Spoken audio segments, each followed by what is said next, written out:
تو زیادہ تر لوگ یہ ریلائی کرتے ہیں کہ ہمارے پاس اگر یوکے کا اسپانسر آ جائے تو ہمارا ویزا لگ جائے گا. امپورٹنٹ چیز یہ ہے کہ آپ کی جو سب سے پہلے ٹیکس ریٹرن ہے وہ ہیلدی ہونی چاہیے. یوکے میں جو ہائی کورٹ ہے امیگریشن کا اس کو اپر ٹرائبیونل کہا جاتا ہے, اور اپر ٹرائبیونل میں آپ کسی کو چیلنج کرتے ہیں. اب لوگ یہاں پہ اس کے ویزا سیل کر رہے ہیں اور اس کی پرائس مارکیٹ میں 20-25-30 ہزار پاؤنڈ چل رہی ہے, جو پاکستان کے لیے بہت زیادہ پیسے ہیں. تو اسکل بیس کو ورکر ویزا یا کوئی ورک پرمٹ ہے, اس کا کیا سین ہے, اس کا کیا پروسیس ہے, کس طریقے سے وہ جو لوگ جانا چاہ رہے ہیں وہ کیسے وہ ویزا حاصل کر سکتے ہیں؟ جو لوگ وہاں پہ انویسٹمنٹ کرنا چاہتے ہیں وہ بالکل وہاں پہ مورگیج بھی لے سکتے ہیں, گھر بھی لے سکتے ہیں. یوکے میں امیگریشن جو ہے وہ بہت آسان نہیں ہے لیکن ناممکن بھی نہیں ہے. اسکل ورکر ویزا کے اندر بھی وہاں پہ بہت زیادہ شارٹیج ہے اس وقت. جی, سب سے پہلے تو یوکے میں آپ کے پاس کسی قسم کی ویزے ہونے کی ضرورت نہیں ہے اگر آپ نے وہاں پہ انویسٹمنٹ کرنی ہے. اگر آپ کی پراپرٹی میں ڈس ریپیئر ہے تو آپ کا ٹیننٹ آپ کے اوپر کلیم لانچ کر سکتا ہے ڈس ریپیئر کا کمپنسیشن کے لیے. انہوں نے قانون ایسے بنائے ہوئے ہیں کہ جو مائنورٹیز ہیں, جو غریب طبقہ ہے یا درمیانہ طبقہ, ان کو ان کے رائٹس ملتے ہیں. یوکے میں ایک پراپرٹی لائسنسنگ اسکیم چلی ہے جو یہاں پہ لوگوں کو نہیں پتا. ہمارے یہاں پرابلم یہ ہے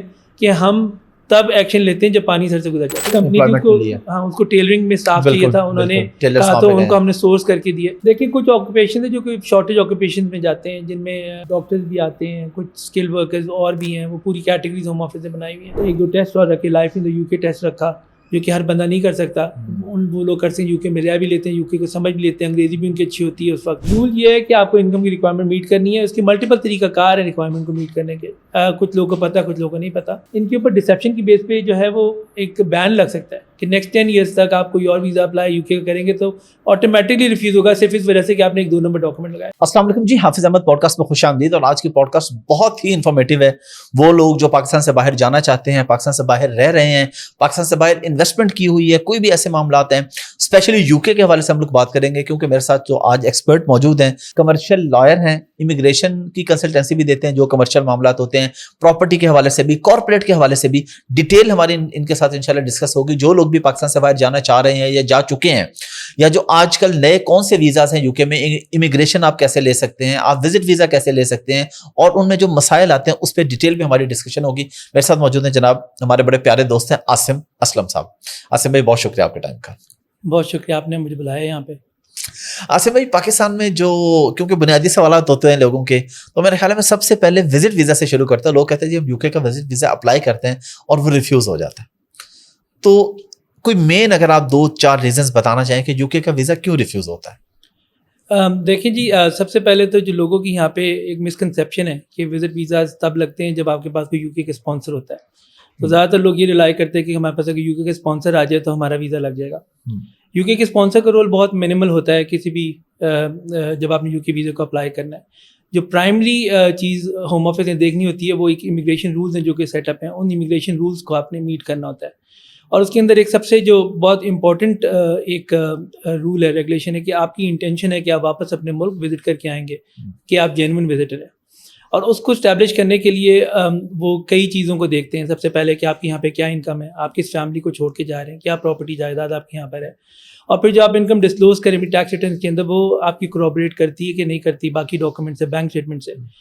کچھ لوگ یہ ایک بہت بڑی مسٹیک جو پاکستان کے اندر میں نے دیکھی اکثر لوگ کرتے ہیں جب ہمارے پہ ریفیوزل آتے ہیں, اس میں یہ ہوتا ہے کہ اپلیکیشن سے پہلے کوئی آخری 10-12-15 دنوں میں یا مہینے کے اندر ہیوی ٹرانزیکشن اکاؤنٹ میں کر کے بیلنس کو بڑھا دیتے ہیں. اور یہ چیز ہوم آفس جو ہے وہ ہمیشہ آئیڈینٹیفائی کرتا ہے کہ یہ آپ نے اپنی سرکمسٹانسز کو بولسٹر کیا, آپ نے ایک آرٹیفیشلی اس کو انکریز کیا, پیسے پکڑ کے آپ نے اکاؤنٹ میں پیسے ڈالیں. یہ وہ پیسے نہیں ہم سمجھتے کہ جینوئنلی آپ کے ہیں. اور بہت زیادہ ویزاز جو ہے وہ اس وجہ سے ریفیوز ہوتے ہیں. یہاں پہ ان کو ایڈوائزری بھی یہی ملتی ہے کہ بس آپ نے بیلنس کو انکریز کر دینا ہے. ایسے ہونا نہیں چاہیے. امپورٹنٹ چیز یہ ہے کہ آپ کی جو سب سے پہلے ٹیکس ریٹرن ہے وہ ہیلدی ہونی چاہیے, اور اس کے مطابق جو آپ کی بینک اسٹیٹمنٹ ہے وہ ریفلیکٹ کر رہی ہو کہ جو ٹیکس ریٹرن ہے وہ آپ کی جینون ریفلیکشن ہے آپ کی سرکمسٹانسز کی. یہ ایک بہت امپورٹنٹ پوائنٹ ہے وزٹ ویزاز کے اندر. اور اس کے بعد بہت سے لوگ جو ہے وہ جاب کر رہے ہوتے ہیں اور وہ کہتے ہیں کہ جی ہم جو ساتھ سیلف امپلائڈ بھی ہیں, ان کی جاب کی انکم جو ہے وہ کم ہوتی ہے, سیلف امپلائڈ کی ارننگ بہت زیادہ ہوتی ہیں. تو پھر وہ یہ بھی کوشچن کرتے ہیں کہ آپ جاب کیوں کریں اگر سیلف امپلائڈ کی ارننگ آپ کی نہیں زیادہ ہے. اس طرح کی کئی فیکٹرز ہیں کہ لوگ اس کو کنسیڈر نہیں کرتے, اور کیونکہ ان کو پتہ نہیں ہے, میرے خیال سے ان کے پاس نالج نہیں ہے کہ وزٹ ویزے کے اندر ہوم آفس یہ چیزیں چیک کرتا ہے کہ آپ کی سرکمسٹانسز جنرلی کیا ہیں. اصل میں پاکستان میں تو بہت سے لوگوں نے بورڈ لگائے ہوتے ہیں یوکے کا یا فلاں جگہ کے 100% ڈن بیس ویزا. وہ کیا سین ہوتا ہے؟ کوئی ایسا طریقہ ہوتا ہے ڈن بیس 100% والا؟ دیکھیں جی 100% تو دنیا میں کوئی چیز نہیں ہوتی, ٹھیک ہے. صرف پرفیکشن خدا کی ذات میں, آپ کو پتہ ہے کوئی بھی چیز جو ہے وہ کنفرم نہیں ہوتی. چانسز ہوتے ہیں ویزا لگنے کے. کچھ کیسز میں آپ ان کے اچھے میرٹ دے سکتے ہیں, لیگل ٹرمینالوجیز کے اندر آپ پرسنٹیج بتا سکتے ہیں کہ جی آپ کو 70-80% چانسز ہیں اور آپ کا ویزا لگ سکتا ہے. لیکن کوئی کہ 100% آپ کا ویزا لگے گا تو یہ مناسب نہیں. ہم نے ایسے بھی پاسٹ میں دیکھا کہ بہت اچھے لوگوں کا ویزا, جن کا ویزا لگنا چاہیے وہ نہیں لگتا, ہوم آفس کسی وجہ سے آبجیکشن لگا دیتا ہے. تو گارنٹی بیس تو کچھ نہیں ہے. جو لوگ یہ کہتے ہیں وہ صرف ایک طریقہ کار ہے لوگوں کو امپریس کرنے کا اور ان کو ہتھیار لینے کا کہ جی وہ کیس ہمارے پاس آ جائے گا, کیس ویزا لگ گیا تو لگ گیا, نہیں لگا تو پھر نہیں لگا, پیسے واپس کر دیں گے. یس, اس میں وہ کچھ ڈیڈکشن فی بھی رکھتے ہوں گے کہ ہماری ڈیڈکشن فی ہے وہ چارج کر کے, ان کو کوئی ون ون سچویشن ان کے لیے تو کوئی بات نہیں نا, وہ تو کچھ لوز نہیں کر رہے. لیکن آصف بھائی آپ کا, کیونکہ آپ ہمارے دوست ہیں, ہمیں پتہ ہے ہمارے آس پاس کے کچھ ایسے لوگ ہیں, بلکہ کافی سارے لوگ ہیں جن کا ویزا ریفیوز ہوا, لیکن زبردستی, میں اپنے ٹرم میں کہہ رہا ہوں کہ زبردستی ویزا حاصل کیا. وہ کیا طریقہ کار ہے, کس طریقے سے جو ہے یو کے کا ویزا اگر وہ آپ کا ریفیوز کریں, آپ پھر بھی کہتے ہیں نہیں جی میں ڈیزرو کرتا ہوں مجھے ویزا دیں؟ جی, اس میں ایک طریقہ کار ہے. یوزلی ہوتا یہ ہے کہ جب وزٹ ویزا آپ اپلائی کرتے ہیں تو وزٹ ویزا جو ہے نا جب ریفیوز ہوتا ہے تو اس میں آپ کے پاس اپیل کا رائٹ نہیں ہوتا. ٹھیک ہے. ایک پہلے ایک رول تھا لوگ اپیل کر سکتے تھے, پر یہ چیزیں چینج ہو گئی کئی سال پہلے اور وزٹ ویزے سے اپیل کا رائٹ ختم ہو گیا. تو اب لوگ یہ سمجھتے ہیں کہ ہم کیس کو اپیل نہیں کر سکتے. جب یہ لوگ یو کے وکلا سے مشورہ کرتے ہیں اور وکلا کو لگتا ہے کہ جی آپ کا کیس تو کافی اسٹرانگ تھا اور ہوم آفس کی جو ڈیسیجن ہے وہ بے بنیاد ہے, وہ غلط ہے, اس کو چیلنج کیا جا سکتا ہے, تو آپ اس کو جوڈیشل ریویو کے تحت چیلنج کر سکتے ہیں. یو کے میں جو ہائی کورٹ ہے امیگریشن کا, اس کو اپر ٹرائبیونل کہا جاتا ہے, اور اپر ٹرائبیونل میں آپ اس ڈیسیجن کو چیلنج کرتے ہیں اور آپ کہتے ہیں کہ جی جو پبلک باڈی ہے ہوم آفس, اس نے جو ڈیسیجن کی ہے وہ ارریشنل ہے یا انلیگل ہے یا قانوناً غلط ہے. ان بیسس کے اوپر آپ پھر اس کے لیے پرمیشن کے لیے اپلائی کرتے ہیں ہائی کورٹ میں, اور اگر وہ کیس ان کو اسٹرانگ ہو تو اس میں ہوتا یہ ہے کہ ہوم آفس کے وکیل وہاں پہ, اس کو گورنمنٹ لیگل ڈپارٹمنٹ کہتے ہیں, وہ پھر کیس کو ڈیل کر رہے ہوتے ہیں. وہ پھر اسیس کرتے ہیں کیس کو کہ کیا ہمارا کیس جو ہے وہ ویک ہے کہ اسٹرانگ ہے, اور وہ اس لیے یہ چیک کرتے ہیں کیونکہ ان کے اوپر کاسٹ امپلیکیشنز ہیں. اگر آپ جوڈیشل ریویو کریں اور آپ کیس کو جیت جائیں تو آپ اپنی کاسٹ جو ہیں وہ ہوم آفس سے کلیم کر سکتے ہیں. اچھا, اور وہ کورٹ آرڈر کرتے ہیں بعد میں. جی بالکل, کہ اگر آپ کا میرٹ بنا تو پھر وہ ویزا دے دیتے ہیں. پھر وہ کہتے ہیں کہ جی آپ اپنی جوڈیشل ریویو کو وڈرا کر لیں, ہم آپ کے کیس کو جو ہے نا وہ ریکنسیڈر کریں گے. تو اس طریقے سے پھر جو ہے آپ کو ویزا مل سکتا ہے. تو وہ حضرات جن کی فائنل سرکمسٹانس واقعی اچھے ہیں اور ہوم آفس بلا وجہ ان کا ویزا ریفیوز کرے, اور ایسا ہوتا ہے سرکمسٹانسز کے اندر, کچھ لوگوں کے ساتھ کے پاس میں وہ یو کے میں رہ کے آتے ہیں, کوئی یو کے ایشوز ہوتے ہیں اور وہ ایک مائنڈ بنا لیتے ہیں کہ نہیں ان کو ویزا نہیں دینا, تو ان کو ویزا لینے کے لیے ان کے لیے طریقہ موجود ہے, اور وہ وہاں پہ یو کے میں ہائی کورٹ میں چیلنج کر کے کیس کو ویزا لے سکتے ہیں. اصل میں آج کل ایک اور بڑا ٹرینڈ چل رہا ہے, بہت سے لوگ پاکستان سے یو کے جا رہے ہیں, کوئی اسکلڈ بیس کو ورکر ویزا ہے یا کوئی ورک پرمٹ ہے, اس کا کیا سین ہے, اس کا کیا پروسیس ہے, کس طریقے سے وہ جو لوگ جانا چاہ رہے ہیں وہ کیسے وہ ویزا حاصل کر سکتے ہیں؟ دیکھیے اس سے پہلے تو ایک بہت بڑا المیہ ہے, وہ یہ ہے کہ یہاں پہ لوگ ورک پرمٹس کے نام سے, skill worker visa basically work permit پرانی ٹرمینالوجی ہے, ٹھیک ہے, وہی کیٹیگری ہے جو کہ آگے انہوں نے ریفائن کیا. اب لوگ یہاں پہ اسکل ورکر ویزا سیل کر رہے ہیں اور اس کی پرائس مارکیٹ میں 20-25-30 ہزار پاؤنڈ چل رہی ہے, جو پاکستان کے لیے بہت زیادہ پیسے ہیں, تقریباً 1 کروڑ روپے. 1 کروڑ, وہ بالکل ناجائز ہے, انلیگل ہے, ان لافل ہے ان کمپنیز میں جن میں وہ کہتے ہیں کہ جی آپ کو ہم اسکل ورکر ویزا دے رہے ہیں, وہاں چلے جائیں گے لیکن آپ کے پاس نوکری نہیں ہوگی, آپ کا ٹیکس کٹتا رہے گا کمپنی کے اوپر, آپ ٹیکس پے کرتے رہیں گے, لیکن آپ کے پاس وہاں پہ اس کمپنی کے اندر نوکری نہیں ہوگی.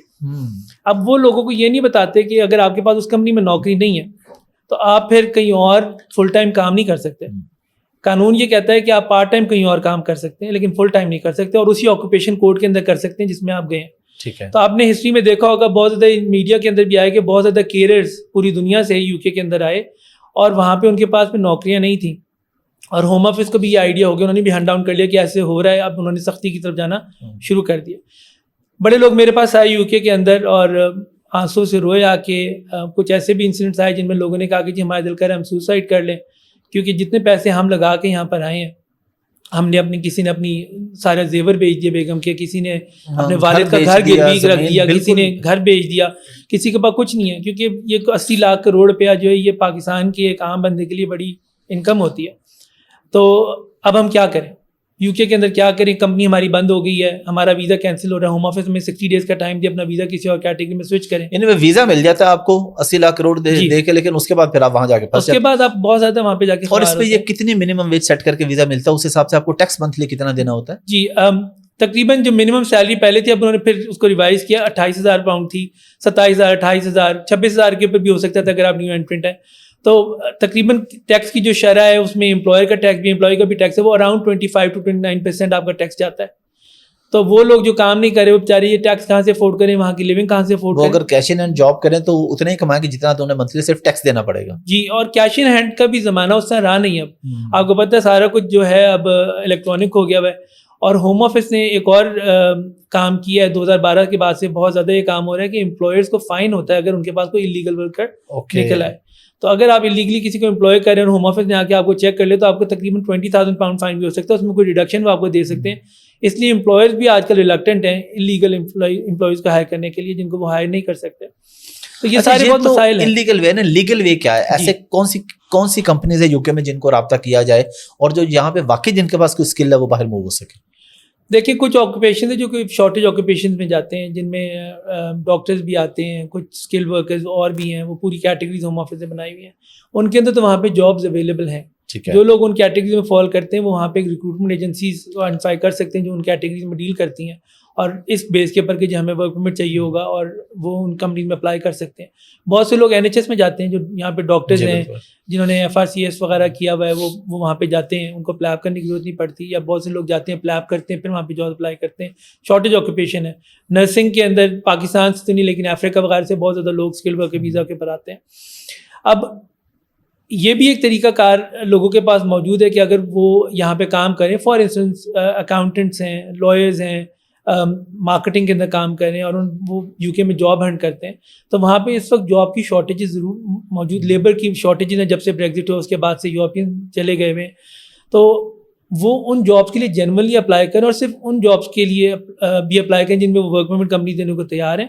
اور ان ایڈیشن ٹو دیٹ وہ یہ انشور کریں کہ جس کمپنی کے اندر ان کو کام مل رہا ہے وہاں پہ ویزا لے کے جائیں. ایسے بہت سے لوگ ہیں جو جنرلی وہاں پہ بھی گئے ہیں اور وہاں پہ جا کے کام کر رہے ہیں, خوش ہیں. کچھ ایسے بھی ہیں جن کو جنرلی بھی گئے وہاں پہ جا کر انہوں نے صحیح طریقے سے کام نہیں کرے, امپلائر نے کہا کہ جی ہم آپ کو فارغ کر رہے ہیں, پر وہ پھر بھی جب وہ جاتے ہیں ان کے پاس کم از کم نوکری ہوتی ہے, وہ یہاں پہ جا کے سیٹل ہو سکتے ہیں. اور پھر جب وہ ایک امپلائر کے پاس کام کر رہے تھے, امپلائر کو نکالنا بھی ہو تو وہ وہاں پہ کوئی اور جاب دیکھ سکتے ہیں اسی فیلڈ کے اندر, کیونکہ ان کی جینون فیلڈ ہے. اب ایک پڑھا لکھا بندہ کیریئر بن کے وہاں پہ چلا جائے, وہ کیریئر کی جاب بھی ڈھونڈے گا. پھر اگر وہ کسی اور جاب میں جائے گا تو ہوم آفس سوچے گا جی آپ تو ایسے کیریئر کے طور پہ آئے تھے, یا آپ نے پہلے جھوٹ بولا یا آپ ابھی جھوٹ بول رہے ہیں. تو ایسے یہ مسائل ہیں. اور اس کے علاوہ کیا ہے کہ بہت سی کیٹیگریز امیگریشن کے اندر موجود ہیں جن کو لوگ استعمال کر سکتے ہیں. ایسے بھی ہے کہ جو پڑھے لکھی فیملیز ہیں وہ بھی اپنے بچوں کو اس طریقے سے بھیج رہی ہیں, جو کہ غلط ہے. ان کے پاس اور کیٹیگریز موجود ہیں. UK میں امیگریشن جو ہے وہ بہت آسان نہیں ہے لیکن ناممکن بھی نہیں ہے. ان کا طریقہ کار ہے, اگر آپ اس طریقے کو آ فالو کریں تو آپ امیگریشن کر سکتے ہیں. اسکل ورکر ویزاز کے اندر بھی وہاں پہ بہت زیادہ شارٹیج ہے اس وقت. اگر آپ جنرلی جو ہے وہ اس کے اوپر تگدو کریں, آپ امپلائمنٹ کی ریسرچ کریں, آپ ریکروٹمنٹ ایجنسی سے کانٹیکٹ کریں, وہاں کے جو اچھے وکیل ہیں ان کو کانٹیکٹ کریں تو آپ کو کیٹیگریز مل سکتی ہیں کہ آپ اسکل ورکر ویزا میں بھی جا سکیں. جس طرح میں بھی وکیل ہوں, مجھے بہت سی کمپنیز اپروچ کرتی ہیں کہ جی ہمیں امپلائمنٹ کی شارٹیج ہو رہی ہے, ہم کیا کریں. اب ہم ان کے اسپانسر لائسنس وغیرہ اپلائی ہم نے کیے ہوئے ہوتے ہیں, ہم ان کو لیول 1 یوزرز بھی ہوتے ہیں. ابھی پچھلے دنوں آپ نے کافی لوگ جہاں سے بھیجے بھی ہیں ڈائریکٹ ان کو جی ایک کمپنی تھی, اس کو ہاں اس کو ٹیلرنگ میں اسٹاف چاہیے تھا, انہوں نے کہا تو ان کو ہم نے سورس کر کے دیے. تو اس طریقے سے جرمن جاب بھی آتی ہیں, ان وکلا کے کو پتہ ہوتا ہے کون سی کمپنی میں شارٹیجز ہیں, تو پھر آپ CV شیئر کر سکتے ہیں اور اس طریقے سے آپ کو فائدہ ہو سکتا ہے. لیکن جو لوگ یہ پیسے لگا کے وہاں پہ جا رہے ہیں, میرے خیال سے قطعاً ان کو نہیں جانا چاہیے اس طریقے سے, کیونکہ ویسے بھی انلیگل ہے اور ان کو پرابلم ہے وہاں پہ جا کے, ان کو کوئی فائدہ نہیں ہوتا. ہو سکتا ہے کوئی 5 6 7 8 سال بعد کوئی ان کو فائدہ ہو جائے, لیکن اب یہ UK کی امیگریشن وہ زمانہ نہیں رہا جب لوگ وہاں پہ جا کے انلیگل رہ جاتے تھے اور ان کو انڈیفینٹ مل جاتے تھے. ایک 14 سال کا قانون ہے, 14 سال انلیگل رہ جائے تو آپ کو انڈیفینٹ مل جایا کرتا تھا, وہ کینسل, وہ ختم ہو گیا وہ قانون, اب 20 سال پہ چلا گیا. اور 20 سال کے بعد بھی آپ کو انڈیفینٹ نہیں ملتا, آپ کو 2.5 سال کے ویزے ملتے ہیں, اور 10 سال تک آپ 2.5 سال کا ویزا لیں گے. اور فائدہ کیا ایسی چیز کا کہ آپ 15-20 سال انلیگل ایک ملک میں اپنے کنٹری نہیں جا سکتے, کہیں باہر نہیں گھوم سکتے, ویسی چیز کا. اچھا اسم بھائی, یہ تو ہم نے بات کی نا اسکل ورکر ویزا کی. جو بزنس مین ہے جس کا پاکستان میں کوئی آفس ہے اور وہ اپنے بزنس کو ایکسپینڈ کرنا چاہ رہا ہے, وہ UK میں کس طریقے سے جا سکتا ہے, کس طرح سے وہاں پہ وہ کوئی ویزا لے سکتا ہے, کس طریقے سے اپنا سیکنڈ آفس وہاں پہ بنا سکتا ہے؟ اس میں ملٹیپل آپشنز ہیں. ایک تو پہلی آپشن یہ کہ کوئی بڑی کمپنی اور اپنا برانچ آفس UK میں بنانا چاہتی ہے, کہ ان کو ضرورت ہے ایک برانچ آفس کی, تو وہ وہاں پہ اپنا برانچ آفس بنا سکتے ہیں. اب ان کو پھر ایک پرابلم یہ, جب بھی کوئی بندہ ایکسپینشن کرتا ہے تو ایک چیز یہ ان کو درکار ہوتی ہے کہ ہمارے پاس کوئی ٹرسٹ وردی اپنا امپلائی ہونا چاہیے جو وہاں پہ جا کے ہمارے بزنس سیٹ اپ کو دیکھ سکے, کیونکہ نئی جگہ پہ جب آپ جا رہے ہیں تو نئے امپلائیز کے اوپر آپ اس طریقے سے ٹرسٹ نہیں کر سکتے. بالکل. تو اس میں ایک آپشن موجود ہے جو کہ پہلے بہت زیادہ لوگ اس کو اوورسیز ریپرزینٹیو کے ویزے سے جانتے ہیں, وہ کیٹیگری ختم ہو گیا, وہ گلوبل موبلٹی اسکیم کے اندر آ گیا. تو اس میں بھی کمپنیز کو پرمیٹڈ ہے کہ آپ اپنے ایک اچھے امپلائی کو یو کے بھیج سکتے ہیں for a period of 3 to 4 years, تو وہاں پہ جا کے بزنس کو سیٹ اپ کر لیں. پہلے یہ ویزا جو ہے سیٹلمنٹ کے اندر لیڈ کرتا تھا, اب نہیں کرتا. تو وہ امپلائی وہاں پہ جا کے سیٹل نہیں ہو سکتا, لیکن بزنس کی ہیلپ کر سکتا ہے, وہاں پہ سارا سیٹ اپ بنا سکتا ہے, وہاں پہ ورک فورس ہائر کر سکتا ہے. جب ایک اچھا سیٹ اپ بن جائے تو پھر وہ واپس بھی آ سکتا ہے. ٹھیک ہے. تو یہ آپشن ان کے پاس اویلیبل ہے. ان کو وہاں پہ اپنی ایک برانچ سبسڈری رجسٹر کرنی پڑے گی, اس کا پورا طریقہ کار موجود ہے, اور کوئی مشکل کام نہیں ہے, یہ آسانی سے کام اگر آپ کا پاکستان میں کوئی بھی اسٹیبلشڈ بزنس ہے تو آپ اگر ان کی اچھا بزنس ہے, اچھی ٹرن اوور ہے اور ان کی نیڈ ہے یو کے میں branch office, for instance trading کا کام کریں بہت سے لوگ, اور ان کی سپلائی جو ہے وہ یو کے اور یورپ کے اندر ہے, اور یو کے ایک ہب ہے, ان کو پتہ ہے کہ یو کے میں بیٹھ کے ہم یورپ کو بھی ٹارگیٹ کر سکتے ہیں, تو وہاں پہ برانچ آفس بنایا جا سکتا ہے. اس کے علاوہ اس کیٹیگری کے اندر تو وہ لوگ خود فائدہ نہیں اٹھا سکتے, وہ اپنے کسی امپلائی کو بھیج سکتے ہیں یا مائنورٹی شیئر ہولڈر کو بھیج سکتے ہیں. ٹھیک ہے. اس کے علاوہ ایک کیٹیگری ہے جس کے اندر آپ نے اگر وہاں پہ خود بزنس کرنا ہے تو آپ ایک طریقے سے وہاں پہ اپنا بزنس اسٹیبلش کر سکتے ہیں کہ جی وہاں پہ آپ بزنس کے شیئر ہولڈر ہیں, اور اس بزنس کو چلانے کے لیے آپ نے خود وہاں پہ جانا ہے, تو آپ اپنی کمپنی سے اپنا اسکلڈ ورکر ویزا کر سکتے ہیں. ٹھیک ہے. اس کو زیادہ تر لوگ, یہ قانون کے اندر ٹرمینالوجی نہیں ہے, لیکن بہت زیادہ لوگ اس کا عام طور پہ سیلف اسپانسرشپ ویزے کے تحت پہ یہاں پہ پاکستان میں بھی مارکیٹ کریں. یہ ممکن ہے بالکل, لیکن اس کو بہت اچھے طریقے سے ڈیل کرنا پڑتا ہے. آپ کو ایک پراپر بزنس پلان بنانا پڑتا ہے کہ آپ کیا کرنا چاہتے ہیں, ہوم آفس کو سیٹسفائی کرنا پڑتا ہے کہ ہماری پاکستان کی کمپنی میں کی ایک اچھی پروفائل ہے, اور ہم وہاں پہ یو کے میں جا کے کیا کرنا چاہتے ہیں, ہماری اچھی فائنینشیل فورکاسٹ بنی ہوئی ہے, یہ ہماری فیزیبلٹی ہے, ان کو سیٹسفائی کرنا ہوتا ہے جینونس کے اوپر. یہاں پہ پاسبلی انٹرویو بھی آپ کا ہو سکتا ہے, اس میں بھی آپ کو ہوم آفس کو سیٹسفائی کرنا ہوتا ہے کہ آپ جینونلی یہ کام وہاں پہ کریں گے. اچھا عاصم بھائی, آپ کیونکہ کارپوریٹ میٹرز بھی دیکھتے ہیں, فائنینشیل میٹرز بھی, پراپرٹی میٹرز بھی, دو طرح کے لوگ ہیں یو کے میں. ایک تو وہ جو جن کے پاس پاسپورٹس ہیں, ایک وہ ہیں جن کا بھی پاسپورٹ نہیں ہے, یا وہاں پہ وہ کسی امیگریشن کسی پراپر ویزا پہ رہ رہے ہیں یا وزٹ ویزا پہ, لیکن انہوں نے انویسٹمنٹ کی ہوئی ہے پراپرٹی کے اندر. تو ایک تو یہ بتا دیں کہ کیا جسٹ وزٹ ویزا پہ بھی آپ یو کے میں انویسٹ کر سکتے ہیں, اور پھر انویسٹمنٹس کے بعد جو پرابلمس فیس کرنے پڑتے ہیں وہ کیا پرابلم ہوتے ہیں, کون سی ایسی مشکلات ہیں جو انہیں پیش آتی ہیں, اور پھر اس کا سولوشن کیا ہوتا ہے؟ جی, سب سے پہلے تو یو کے میں آپ کے پاس کسی قسم کی ویزے ہونے کی ضرورت نہیں ہے اگر آپ نے وہاں پہ انویسٹمنٹ کرنی ہے. اچھا, ایون وزٹ ویزا بھی نہیں ہے, آپ پاکستان سے بیٹھ کے وہاں پہ پراپرٹی بائی کر سکتے ہیں. بیٹھ کے بھی وہاں پہ کمپنی کے شیئر ہولڈر بن سکتے ہیں. ٹھیک ہے. آپ پاکستان میں بیٹھ کے بھی وہاں پہ پراپرٹی بائی کر سکتے ہیں. ٹھیک ہے. یہ سارا پروسیجر وکیلوں کے تھرو ہوتا ہے یوزلی, تو وکیل جو ہے ان کی رسپانسبلٹی ہوتی ہے کہ وہ آپ کی آئیڈینٹی وغیرہ چیک کریں کہ کوئی آئی ڈی فراڈ وغیرہ تو نہیں ہو رہا, کوئی منی لانڈرنگ تو نہیں ہو رہی, یہ وکیلوں کا کام ہوتا ہے. تو انویسٹمنٹ کرنے میں کوئی حرج نہیں. ایسے بہت سے لوگ ہیں جو ان کے پاس وزٹ ویزا ہیں اور یو کے میں ان کی بے تحاشا پراپرٹیز ہیں, ہم ان کو مینیج بھی کرتے ہیں, وہ ہمارے کلائنٹس بھی ہیں. کئی مسائل درپیش ہوتے ہیں ان لوگوں کو جنہوں نے یو کے میں انویسٹمنٹ کی ہوتی ہے. فار انسٹنس اگر کسی نے بزنس میں انویسٹمنٹ کی ہوئی ہے اور انہوں نے وہاں پہ کوئی پارٹنرشپ کی ہوئی ہے, تو پارٹنرشپ کے اندر اکثر ڈسپیوٹ آ جاتا ہے, اور اس ڈسپیوٹ کو آنے کے لیے آپ نے اس ڈسپیوٹ کو ریزالو کرنا ہے, یا تو ان کے ساتھ کوئی سیٹلمنٹ کرنی ہے. اگر نئی سیٹلمنٹ ہو رہی ہے اور وہ لوگ اگر انریزنیبل ہو رہے ہیں تو آپ نے ان کو کورٹ میں لے کے جانا ہے. تو ہم لوگوں کی اسسٹنس کر سکتے ہیں ان کیسز میں کہ اگر ان کے پاس پراپر ایویڈنس وغیرہ موجود ہے تو ہم ہیلپ کریں ان کو کورٹ میں لے کے جائیں, ان کو انصاف وہاں پہ لے کے دیں. بہت سے کیسز جب شروع ہوتے ہیں تو دوسری پارٹی کو پتہ ہوتا ہے ہمارے کیسز ویک ہیں, اور ظاہر ہے وہ بھی وکیل کرتے ہیں, اور وکیل ان کو ان کے کیس کے میرٹس پہ ایڈوائز کرتے ہیں, تو بہت زیادہ کیسز جو وہ سیٹل بھی ہو جاتے ہیں. تو یہ تو انویسٹمنٹس کے اندر ہوتا ہے. پراپرٹی کے اندر بے تحاشا مسائل آتے ہیں, کیونکہ یو کے اندر پراپرٹی کا کام کافی زیادہ ریگولیٹڈ کام ہے, اور آپ نے وہاں پہ جب کرایہ دار کو رکھنا ہے تو وہاں پہ کرایہ دار کے بہت حقوق ہیں, اور حقوق میں سب سے پہلی چیز ہے پراپرٹی میں ڈس ریپیئر نہیں ہونی چاہیے. اگر آپ کی پراپرٹی میں ڈس ریپیئر ہے تو آپ کا ٹیننٹ آپ کے اوپر کلیم لانچ کر سکتا ہے ڈس ریپیئر کا, کمپنسیشن کے لیے. پھر چھوٹی چھوٹی سی چیزیں جس کی وجہ سے وہ ملک بہت ترقی کر رہا ہے, کیونکہ انہوں نے قانون ایسے بنائے ہوئے ہیں کہ جو مائنورٹیز ہیں, جو غریب طبقہ ہے یا درمیانہ طبقہ, ان کو ان کے رائٹس ملتے ہیں. اگر آپ نے ٹیننٹ سے ڈپازٹ لیا اور آپ کے پاس ریزیڈینشیل پراپرٹی آپ نے ڈپازٹ لیا, تو آپ نے اس ڈپازٹ کو ڈپازٹ پروٹیکشن اسکیم کے اندر سیکیور کرنا ہے. آپ اس ڈپازٹ کو یوز نہیں کر سکتے. ٹھیک ہے. اور اگر آپ نے سیکیور نہیں کیا تو ٹیننٹ جو ہے وہ ملٹیپل 2 یا 3 ٹائم ملٹیپل جو ہے وہ آپ سے اس ڈپازٹ کے اگینسٹ کمپنسیشن مانگ سکتا ہے اگر آپ نے سیکیور نہیں کیا.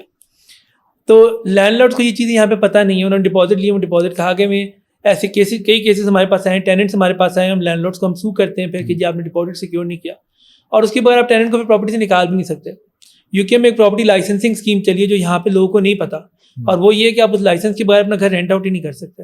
اچھا, اب لوگوں نے لائسنس نہیں لیا ہوا, پراپرٹی رینٹ آؤٹ کیا ہوا ہے.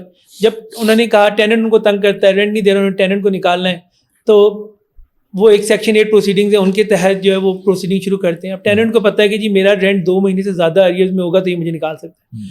تو واٹ دے ڈو از کہ وہ اپنے رینٹ کو اتنا نیچے لے آتے ہیں کہ 2 مہینے کا ارریئرز نہ رہے. پھر لینڈ لارڈ کیسے نکالے, ان کے پاس ایک اور پروسیجر ہے, سیکشن 21 ایک قانون ہے جس کے تحت ان کو نکال سکتے ہیں. لیکن اگر سیکشن 21 کے اندر لائسنسنگ نہیں ہے تو آپ ٹیننٹ کو نہیں نکال سکتے, پہلے لائسنسنگ کو ٹھیک کریں. ڈپازٹ پروٹیکٹڈ نہیں ہے تو تب بھی نکال سکتے, پہلے اس کی پوزیشن کو ٹھیک کریں. اگر آپ کے پاس گیس سرٹیفکیٹ نہیں ہے, الیکٹرک سرٹیفکیٹ بھی اب ایک نئی ریکوائرمنٹ آ گئی ہے, تو تب بھی نہیں آپ نکال سکتے. تو یہ ساری چیزیں جو ہیں وہ بڑی انپورٹنٹ, نہ کہ صرف ان سرٹیفکیٹس کو ہونا, ان کو ٹیننٹ کو سرو کرنا بھی ضروری ہے. تو یہ بہت سے ایک مسئلہ ہے جو کہ درپیش آتا ہے ان لوگوں کو جن کو ٹیننٹ تنگ کر رہے ہوتے ہیں, وہ ٹیننٹ کو نہیں نکال پاتے.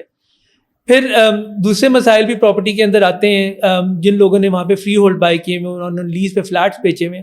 اب لیز کے اندر نا کئی ٹرمنالوجیز ہوتی ہیں جن میں لینڈ لارڈ کی آبلیگیشن ہوتی ہیں, ٹیننٹس کی آبلیگیشن ہوتی ہیں. لینڈ لارڈ کی ایک آبلیگیشن ہے کہ انہوں نے بلڈنگ کو ریپیئر پہ صحیح اسٹیٹ آف ریپیئر پہ رکھنا ہوتا ہے. یہاں پہ لوگ بیٹھے ہیں, وہ پرواہ نہیں کرتے, ٹائم آتا ہے چھت میں پرابلم آ گئی, وہ ساری چھت ریپلیس کرنی ہے, وہ فوری طور پہ ارجنٹلی کام کروا دیتے ہیں. لیکن ان کو یہ نہیں پتا قانون کے اندر ایک طریقہ کار ہے کام کرنے کا, ایک سیکشن 20 کنسلٹیشن پروسیجر ہے, اس کو وہ بائی پاس کرتے ہیں. وہ پیسے اپنے پہ ٹیننٹ سے ریکور نہیں کر پاتے, کیونکہ جب بھی فری ہولڈ ہوتا ہے اس میں آپ نے فلیٹ سیل کی ہوئی ہیں, جو بھی آپ وہاں پہ کام کرتے ہیں ٹیننٹ لیز ہولڈرز جو ہیں وہ اس میں شیئر کرتے ہیں, کنٹریبیوٹ کرتے ہیں. لیکن اس کو کنٹریبیوشن کا ایک طریقہ ہے, وہ لوگوں کو نہیں پتہ ہوتا. اور اس کے علاوہ اور بھی کئی مسائل ہوتے ہیں. گراؤنڈ رینٹ آپ کو نہیں مل رہا, آپ نے اس کی پروسیڈنگس کرنی ہے ریکور کرنے کے لیے. ٹیننٹ سروس چارج نہیں دے رہا, ٹیننٹ نے کلیم کر دیا سروس چارجز آپ کے ان ریزنیبل ہیں. ٹیننٹ کلیم کرتا ہے کہ ہم نے اب بلڈنگ خود مینیج کرنی ہے, رائٹ ٹو مینیج کا ایک کلیم کرتا ہے. تو یہ بہت زیادہ مسائل ہیں جن کو فیس آتے ہیں, وہ لوگ فیس کرتے ہیں. لیکن ہمارے یہاں پرابلم یہ ہے کہ ہم تب ایکشن لیتے ہیں جب پانی سر سے گزر جاتا ہے. اور یہ چیزیں بہت آسان ہے مینیج کرنا, یہ کوئی مشکل نہیں ہے, آپ بہت آسانی سے ان چیزوں کو مینیج کر سکتے ہیں. اچھا اسم بھائی, جو UK میں مارگیج کا جو کانسیپٹ ہے, کیا اس میں کوئی پاکستانی بھی جس کے پاس کوئی وزٹ ویزا کچھ بھی نہیں, یہاں سے وہ انویسٹ کر کے, UK میں تو رہنے والے لوگ ایسا کرتے ہیں نا کہ ڈپازٹ دیا, اس کے بعد رینٹ وہ لے لیا, اس کے بعد رینٹ آؤٹ کر دیا, اور جو رینٹ آتا رہا وہ مارگیج کے لیے جاتا رہا. تو اس پہ میں آج چاہوں گا آپ دونوں لوگوں کو ایڈوائس ہیں, جو UK میں رہتے ہیں وہ کیا کر سکتے ہیں, اور کیا پاکستان میں رہنے والے لوگ بھی UK میں گھر خرید کے رینٹ پہ دے سکتے ہیں؟ جی بالکل. سب سے پہلے ہم بات کرتے ہیں پاکستانی لوگوں کی. ٹھیک ہے. جو لوگ وہاں پہ انویسٹمنٹ کرنا چاہتے ہیں وہ بالکل وہاں پہ مورگیج بھی لے سکتے ہیں, گھر بھی لے سکتے ہیں. ٹھیک ہے. کچھ مورگیجز جو نان ریزیڈنٹ مورگیجز ہوتی ہیں اس میں ان کو انٹرسٹ ریٹ زیادہ ملتا ہے. لمیٹڈ بینکس یہ کام کرتے ہیں, لیکن بہت سے ایسے پاکستانی بینک بھی ہیں UK کے اندر, HBL ہے, UBL ہے, وہ لوگ بھی مورگیجز کرتے ہیں پراپرٹی کے اوپر. وہ آپ کی اس میں اسسٹنٹ کر سکتے ہیں. Buy to let investment properties ان کو کہا جاتا ہے, اس کے اندر وہ انویسٹمنٹ کر سکتے ہیں. بائی ٹو لیٹ کو میں بتا دیتا ہوں کہ ڈفرینس کیا ہے, کہ وہ پراپرٹی جو آپ خریدیں انویسٹمنٹ کرنے کے لیے اس کو آپ کو کرائے پہ دینی ہے. ٹھیک ہے. جو ڈفرینس اس کا ڈفرینس ہے اس پراپرٹی سے جو کہ آپ نے وہاں پہ اپنے رہنے کے لیے لینی ہے, جس کے لیے آپ نے ویزے کی بھی ریکوائرمنٹ ہے, اور اس مورگیج کے لیے وہ ساری کنڈیشن آپ کو میٹ کرنی ہے. تو جن لوگوں نے انویسٹمنٹ کرنی ہے وہ کر سکتے ہیں, اور اس پہ انہوں نے مورگیج لینی ہے وہ لے سکتے ہیں. اب تو مین اسٹریم لینڈرز بھی کچھ ہیں جو آپ کو لینڈنگ کرتے ہیں on the basis of your income in Pakistan, کہ یہاں پہ آپ کی کیا انکم ہے, آپ کی کیا افورڈیبلٹی ہے, وہاں پہ پراپرٹی کا رینٹ کیا ہوگا, رینٹ بیسس کے اوپر آپ کی ویلیوشن کیلکولیٹ ہوتی ہے کہ بینک آپ کو کتنا لون دے سکتا ہے, اور آپ اس کے بیس کے اوپر مورگیج لے سکتے ہیں. جو لوگ UK میں رہ رہے ہیں ان کے لیے قدرے آسان ہے کہ ان کے پاس وائڈر اسپیکٹرم آف لینڈرز ہیں جن کے اوپر وہ جا سکتے ہیں. اور اس کے اندر یہ دیکھا جاتا ہے کہ ان کی انکم کیا ہے. اگر انہیں اپنے رہنے کے لیے گھر لینا ہے تو انکم اینڈ افورڈیبلٹی چیک ہوتا ہے, وہاں پہ مورگیج بروکرز ہیں ان کو ایڈوائز کر سکتے ہیں. میری فیلڈ نہیں ہے کیونکہ میں فائنینشیل ایڈوائز بھی نہیں کر سکتا, یہ ریگولیٹڈ ایکٹیویٹی ہے جو وہی کر سکتے ہیں. اس کے علاوہ جن لوگوں نے وہاں پہ انویسٹمنٹ کرنی ہے, زیادہ تر لوگ اب آج کل جو ہے وہ کمپنیز بنا کے پراپرٹی لیتے ہیں راتھ دن اپنے ناموں پہ لیں, کیونکہ جب آپ یوزلی پراپرٹی UK کے اندر لیں اپنے نام کے اوپر, پہلے یہ نہیں ہوتا تھا لیکن قانون چینج ہو گیا, اور آپ کے پرسنل نام پہ پراپرٹی اور آپ نے اس کو رینٹ آؤٹ کر دیا, تو اور آپ نے مورگیج بھی لی ہوئی ہے, تو مورگیج لیٹ سے آپ کی 1000 پاؤنڈ ہے, رینٹ آپ کو 2000 پاؤنڈ آ رہا ہے. پہلے آپ اس 1000 پاؤنڈ کو سیٹ آف کر سکتے تھے ایز این ایکسپینڈیچر جو ٹیکس ریٹرن, تو آپ کو 1000 پاؤنڈ کے اوپر ٹیکس پے کرنا پڑتا تھا.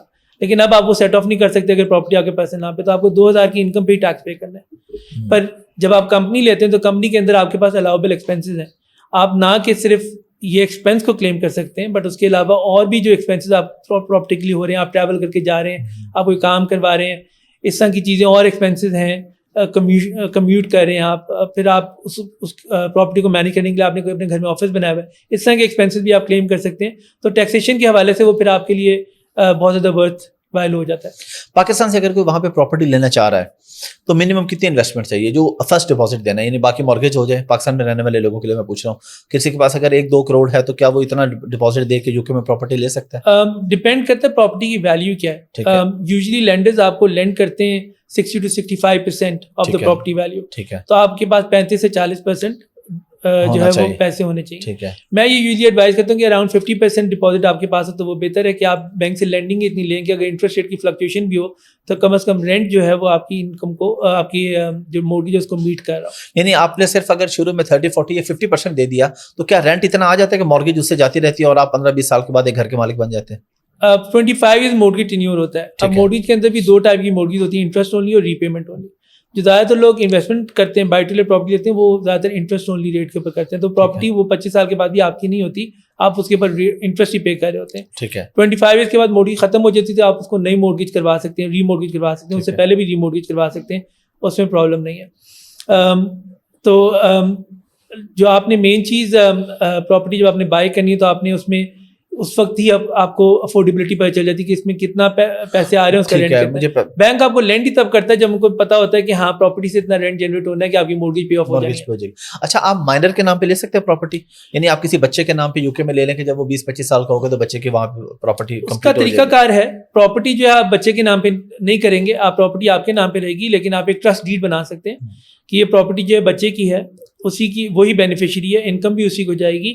میں یہ property as a legal owner اس کے لیے صرف اون کر رہا ہوں up until the time that the child turns 18, 20, 25 جو بھی آپ نے رکھنا ہے. تو وہ بھی ایک پروسیجر, آپ اس کے لیے ایک ٹرسٹ بنا سکتے ہیں اور وہ پراپرٹی ٹرسٹ ڈیڈ کے تحت جو ہے وہ فیوچر کے اندر وہ بچہ جو اپنے نام پہ ٹرانسفر کر سکتا ہے.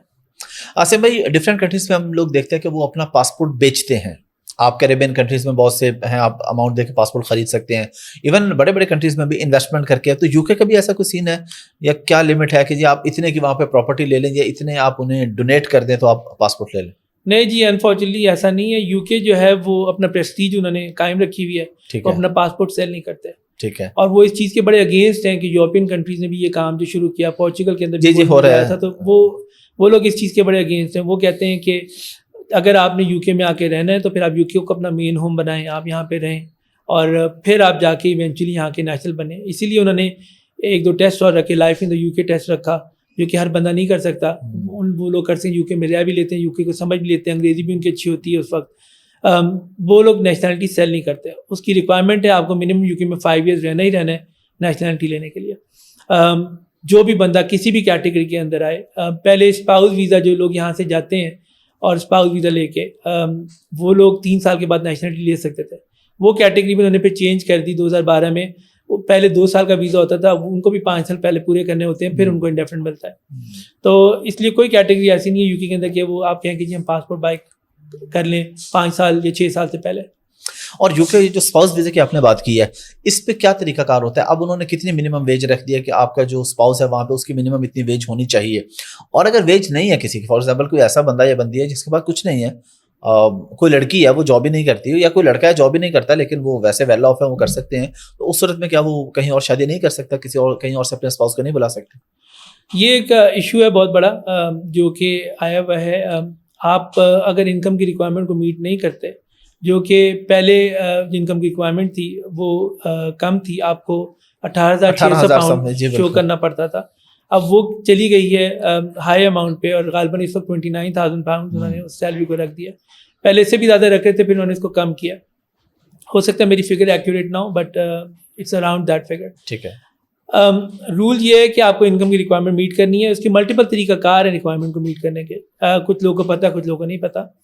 ایک تو ریکوائرمنٹ سمپل طریقے سے آپ میٹ کر سکتے ہیں, وہ یہ کہ آپ امپلائمنٹ کے اندر 6 مہینے سے زیادہ کام کر رہے ہیں, کہ اس کی تنخواہ آپ کی جو ہے اس ویلیو کے مطابق ہے جو انہوں نے سیٹ کی ہوئی ہے, تو آپ اس میں کوالیفائی کر جائیں گے. ٹھیک ہے. دوسری چیز یہ ہے کہ اگر آپ کے پاس سیونگ وہاں پہ موجود ہے, انہوں نے اس کا ایک کیلکولیٹر رکھا ہوا ہے. جب 18,600 انکم تھی اس وقت 62,500 پاؤنڈ بنتا تھا. ٹھیک ہے. اب غالباً وہ زیادہ بنتا ہے, 80,000 پاؤنڈ بنے گا. آئی ایم ناٹ 100% شیور جو فگر بنتی ہے. وہ سیونگ آپ کے پاس 6 مہینے سے ہونی چاہیے, اور اس کی سورس ہونی چاہیے پیسے آپ کے پاس کہاں سے. اگر وہ پیسے آپ کے اکاؤنٹ میں 6 مہینے سے پڑے ہوئے اور وہ آپ کے پاس ہر وقت اویلیبل تھے اس ٹائم پیریڈ کے اندر, تو یو کین یوز دیٹ, اور آپ وہ ریکوائرمنٹ میٹ کر سکتے ہیں. آپ کو پھر اپنی جاب شو کرنے کی ضرورت نہیں ہے. اسی طرح جو لوگ باہر رہ رہے ہیں، برٹش سٹیزن ہیں، پاکستان آ گئے، یہاں پہ شادی ہو کے مسز کے ساتھ رہ رہے تھے، اب ڈیسائڈ کیا کہ ہم نے جانا ہے، اور وہ پاکستان میں لیٹ سے نوکری کر رہے تھے جس میں ان کی تنخواہ یہ زیادہ تھی، تو انہوں نے یہ شو کرنا ہے کہ جی میری تنخواہ پاکستان میں ریکوائرمنٹ میٹ کرتی ہے، اب میں یو کے جا رہا ہوں، میرے پاس جاب آفر ہے اور میں وہ ریکوائرمنٹ میٹ کر سکتا ہوں، تو وہ اس طریقے سے وہ ریکوائرمنٹ میٹ کر سکتے ہیں. ٹھیک ہے. اب آپ کا اگلا سوال تھا کیا اس کو لوگ جو اس ریکوائرمنٹ کو بائی پاس کر سکتے ہیں؟ صرف وہ لوگ بائی پاس کر سکتے ہیں جن کو جینون کوئی میڈیکل ایشوز ہیں جس کی وجہ سے وہ ڈسیبل ہیں یا ڈسیبلٹی الاؤنسز لے رہے ہیں. ٹھیک ہے. اور وہ کام کرنے کے قابل نہیں ہیں، تو ان لوگوں کے لیے قانون میں اجازت ہے، وہ تھرڈ پارٹی سپورٹ کو یوز کرتے ہوئے اپنا ویزا کروا سکتے ہیں. لیکن اپارٹ فرام دیم ہر ایک کو انگلش لینگویج ٹیسٹ کرنا ہے اور اس کے ساتھ ہر انکم کی ریکوائرمنٹ جو ہے وہ میٹ کرنی ہے. اصل میں آپ نے ٹیسٹ کی بات کی، پاکستان میں بھی اور بھی کنٹریز میں ایسا ہوتا ہے کہ لوگوں نے فیک ٹیسٹ بنائے اور یو کے کا ویزا لے لیا، تو ایسے لوگوں کو آپ کیا بتانا چاہیں گے اور ایسے کتنے لوگوں کے ساتھ پرابلم ہوئے؟ کچھ اگر پرابلمس بھی آپ شیئر کرنا چاہیں تو پلیز بتائیے گا. دیکھیں 2 نمبر چیز ہمیشہ 2 نمبر ہوتی ہے اور کبھی نہ کبھی پکڑی جاتی ہے، کبھی بھی جا کے پکڑی جا سکتی ہے. ایک بہت بڑا کیس یو کے اندر چلا تھا جو کافی زیادہ لوگوں کو پتہ ہے. کیمبرج کالج ایک کالج تھا جہاں پہ لوگ جا کے انگلش لینگویج کا ٹیسٹ کیا کرتے تھے، اور ان کو پھر BBC نے ان کو جا کے انڈر دا کور آپریشن کیا اور ان کو پکڑا کہ یہ لوگ 2 نمبر ٹیسٹ کروا رہے ہیں.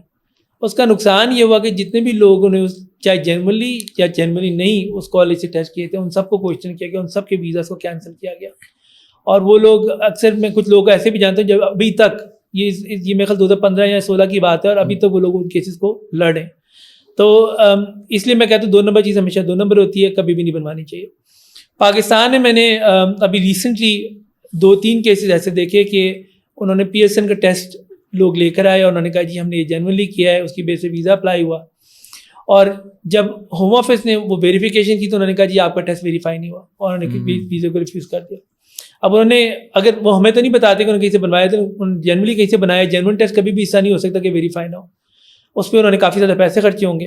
اب اس کا نقصان ان کو کیا ہے؟ ناٹ اونلی کہ ان کا جو ہے یہ ویزا ریفیوز ہوگا، ان کے اوپر ڈسیپشن کی بیس پہ جو ہے وہ ایک بین لگ سکتا ہے کہ نیکسٹ 10 ایئرس تک آپ کوئی اور ویزا اپلائی UK کا کریں گے تو آٹومیٹکلی ریفیوز ہوگا، صرف اس وجہ سے کہ آپ نے ایک 2 نمبر ڈاکومنٹ لگایا. اوکے. اور یہ پرابلم نہ خالی انگلش لینگویج ٹیسٹ کے ساتھ ہے، بینک اسٹیٹمنٹ کے ساتھ. لوگ جو ہے وہ بینکر سے بات کر کے 2 نمبر بینک اسٹیٹمنٹ لگا دیتے ہیں، یا کیا کرتے ہیں کہ جنرل اکاؤنٹ کھولتے ہیں، آج کی ڈیٹ میں بیلنس ڈال دیتے ہیں اور بیک ڈیٹڈ اسٹیٹمنٹ بنا کے دے دیتے ہیں. جب ہوم آفس وغیرہ اس کو ویریفائی کرتا ہے تو وہ بینک سے پوچھتا ہے فلاں ڈیٹ کو کیا ٹرانزیکشن تھی، فلاں ڈیٹ کو کیا ٹرانزیکشن تھی، اور اس سے پھر وہ بینک اسٹیٹمنٹ جو غلط ثابت ہوتی ہے. جو لوگ اس سے نکل جاتے ہیں وہ نکل جاتے ہیں، لیکن زیادہ تر لوگ آج کل اس میں پھنس جاتے ہیں. پھر اکثر لوگوں کو یہ نہیں پتا کہ بینک اسٹیٹمنٹ جو ہے نا وہ آپ کی برانچ سے ویریفائی نہیں ہوتی، وہ ہیڈ آفس سے ویریفائی ہوتی ہے. اس میں برانچ مینیجر کچھ نہیں کر سکتا. تو یہ بہت لوگوں کو پرابلم آئی ہے. ابھی بھی لوگ اس طریقے کرنے کی کوشش کرتے ہیں اور ویزا ریفیوز ہوتا ہے، پھر آتے ہیں ہم کہتے ہیں کہ جی آپ نے اگر فالس ڈاکومنٹ لگایا تو ہم اس میں کیا کر سکتے ہیں؟ کچھ بھی نہیں کیا جا سکتا. اور یہ آپ بلیم کسی ایجنٹ پہ نہیں ڈال سکتے. جب آپ کسی ایجنٹ نے آپ کے لیے کام کیا، کسی وکیل نے آپ کے لیے کام کیا، تو اس نے آپ کی مرضی سے کام کیا، وہ تو یہ کہا کہ آپ نے چیز پرووائڈ کیا، ہم نے لگا دیا. تو یہ بھی آپ کے پاس نہیں ہے کہ جی ہم ابھی لگا دیتے ہیں کہ کوئی پرابلم ہے تو ہم ایجنٹ کے اوپر ڈال دیں گے. یہ کوئی آنسر نہیں ہے، کورٹ اس بات کو ایکسیپٹ نہیں کرتا. اچھا، آپ کے پاس جو بھی لوگ آتے ہیں وہ آپ کو جو بھی ڈاکومنٹیشن دیتے ہیں تو آپ اپنے طور پہ ویریفائی کرتے ہیں، یہ تو کلائنٹ کی ذمہ داری ہے جو ڈاکومنٹس دے گا آپ نے ایز اے لائر بس اس کو پروسیڈ کرنا آگے؟ نہیں، ہماری کوئی ذمہ داری نہیں اس کو ویریفائی کرنے کی. ہماری ذمہ داری ہے کلائنٹ کو بتانے کی کہ اگر آپ کو کوئی بھی ڈاکومنٹ اس کے سے غلط ثابت ہوتا ہے تو وہ آپ کی رسپانسبلٹی ہے، ہم اس کی رسپانسبلٹی نہیں لیں گے. اور اگر کلائنٹ آپ کو نہیں بتاتا، چپ کر کے کر دیتا ہے تو پھر تو ظاہر ہے اگر ریفیوز ہو جاتا ہے تو بس کلائنٹ ہی ذمہ دار ہے. کلائنٹ ذمہ دار، پھر ہماری کوئی رسپانسبلٹی نہیں. اور اگر کوئی لوگ آپ سے رابطہ کرنا چاہیں اس حوالے سے تو کیا طریقہ کار ہے آپ سے رابطہ کرنے کا؟ آپ کی کوئی ویب سائٹ یا آپ کا کوئی آفس؟ جی میری فرم ہے لنڈن کے اندر، نارتھ لنڈن کے اندر، لیسٹر ڈومنک سولسٹرز کے نام سے. وہ اگر گوگل پہ کریں گے لیسٹر ڈومنک سولسٹر کا نام لکھیں گے تو لیسٹر آ جائے گی. Lester LESTER، Lester Dominic solicitors. Lester Dominic solicitors, جی ٹھیک ہے. اور آپ کا پاکستان میں بھی آفس ہے؟ جی میرا ایک ایسوسیٹڈ آفس ہے ہمارا پاکستان میں، لیسٹر ڈومنک پاکستان کے نام سے، جو کہ ایک ایسوسیٹڈ آفس ہے اور وہ گلبرگ کے اندر ہے. اور پاکستان میں آپ کب اویلیبل ہوتے ہیں؟ جو لوگ جہاں پہ اگر آپ سے کنسلٹنسی لینا چاہیں تو آپ کتنے عرصے بعد پاکستان آتے ہیں اور کتنے دن کے لیے اویلیبل ہوتے ہیں؟ میں ایوری 2 ویکس آتا ہوں، ویک اور 2 ویک کے لیے. اور یہاں پہ آفس آپریٹ ہو رہا ہوتا ہے، یہاں پہ اسٹاف موجود ہوتا ہے، وہ اسسٹ کر سکتے ہیں. اور آج کل آپ کو پتہ ہے دور ایسا ہے کہ ویڈیو کال، زوم میٹنگ سارا کچھ ہو سکتی ہے، تو فزیکل پریزنس ضروری نہیں ہوتی، ورچوئل پریزنس بھی کے تحت بھی ایڈوائزری دی جا سکتی ہے. اصل میں بہت شکریہ آپ کے ٹائم کا، بڑی زبردست اور بڑی مزے کی ڈسکشن ہوئی ہے. لاسٹ پہ آپ لوگوں کو کوئی نصیحت کرنا چاہیں اس حوالے سے، جو لوگ ویزاز جو ہیں 2 نمبر ڈاکومنٹ سے اس طرح کی چیزیں کر رہے ہیں، تو آپ کیا میسج دینا چاہیں گے لوگوں کو؟ جی میری تو یہی ایڈوائز ہوگی کہ آپ ویزا تب کریں جب آپ اس کے لیے کوالیفائی کرتے ہیں. آپ ڈاکومنٹیشن جو ہے وہ اپنی جنرلی اس طریقے کے بنائیں کہ آپ ویزے کی ریکوائرمنٹ میٹ کر سکیں. کوئی بھی بندہ جو ہے وہ اسکل ورک کا ویزا اس طرح پرچیز کر کے نہ جائے, کیونکہ وہاں پہ جا کے آپ کو بہت زیادہ ایشوز آتے ہیں, بہت زیادہ پرابلمس آتی ہیں. آپ جینون کیٹیگری ڈھونڈیں جن میں آپ جا سکتے ہیں. اگر آپ 80 لاکھ کروڑ روپیہ ویزے کے لیے خرچ لیں تو اس سے بہتر ہے کہ آپ یہاں پہ کوئی کام کر لیں اور اسے انکم جنریٹ کر لیں, رادر دین کہ وہ پیسے جو ہے آپ وہاں پہ ضائع کریں. بہت سی کیٹیگریز ایسی موجود ہیں جن کے تحت آپ ویزاز کر سکتے ہیں. انگلینڈ ایک کنٹری نہیں ہے, دنیا میں بے تحاشا کنٹریز ہیں. لوگ دبئی جا رہے ہیں, سعودی جا رہے ہیں, اور ممالک بھی جا رہے ہیں, یو ایس جاتے ہیں, کینیڈا جاتے ہیں. اس کنٹری کو چوز کریں جہاں کی ریکوائرمنٹ کو آپ میٹ کر سکتے ہیں, اور جینون طریقے سے وہاں پہ جائیں تاکہ وہاں پہ جا کے آپ کو کوئی لانگ ٹرم پرابلم نہ آئے. شارٹ ٹرم نہ سوچیں, لانگ ٹرم سوچیں. Thank you very much. You welcome.